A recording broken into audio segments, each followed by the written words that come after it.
پاکستان کی سن لی گئی چیمپئنز ٹرافی ہائبرڈ ماڈل پر ہوگی۔ پی سی بی، بی سی سی آئی اور آئی سی سی میں معاہدہ ہو گیا۔ آئی سی سی کی تصدیق، آئی سی سی کا ماڈل پر ووٹنگ کرانے کا امکان۔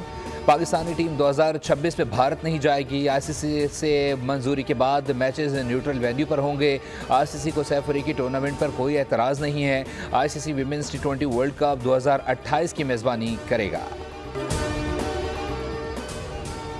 یقین ہے کہ آذربائیجان صدر الہام علیوف کی قابل قیادت میں D8 مقاصد کے حصول میں اہم کردار ادا کرے گا۔ نوجوان اور چھوٹے اور درمیانے درجے کے کاروبار معاشی ترقی کے لیے کلیدی محرک ہیں۔ وزیر اعظم کا قاہرہ میں D8 سربراہی کانفرنس سے خطاب، کہا نوجوان توانائی، نئے خیالات اور تخلیقی صلاحیتوں سے بھرپور اور معاشی ترقی کے کلیدی محرک ہیں۔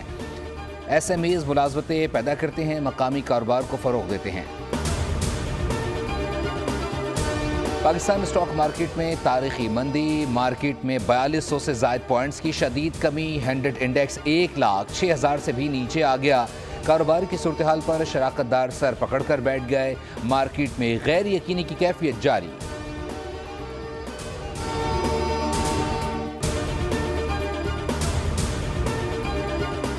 مہنگائی نیچے آئی ہے، پالیسی ریٹ کم ہوا ہے۔ مرغی اور چنے کی دال کی انٹرنیشنل قیمتیں کم ہو رہی ہیں۔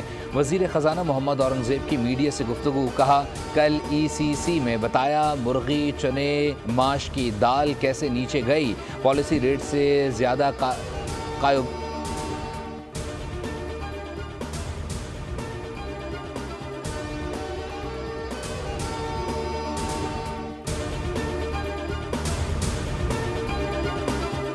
پی ڈی ایم حکومت میں 1 ماہ میں الیکشن کروا سکتے تھے، لیکن مشکل فیصلوں سے پاکستان کو بچایا۔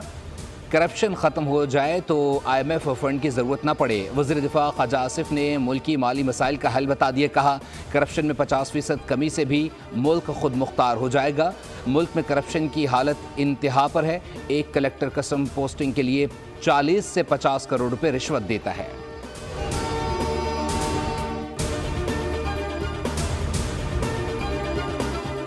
اور سکھر میں ٹرک اور کار میں خوفناک تصادم، حادثے میں 3 خواتین اور بچے سمیت 5 افراد جاں بحق ہو گئے۔ حادثہ قومی شاہراہ ببرلو بائی پاس پر پیش آیا۔ حادثے کا شکار افراد بارات میں شرکت کے لیے روہڑی آ رہے تھے۔ بلدیہ ہب ریور روڈ پر تیز رفتار ڈمپر کی ٹکر سے موٹر سائیکل سوار جاں بحق، ڈمپر ڈرائیور فرار ہو گیا۔ لاہور میں ٹریکٹر ٹرالی نے موٹر سائیکل سوار میاں بیوی کو کچل ڈالا۔ حادثہ مناؤ میں پیش آیا۔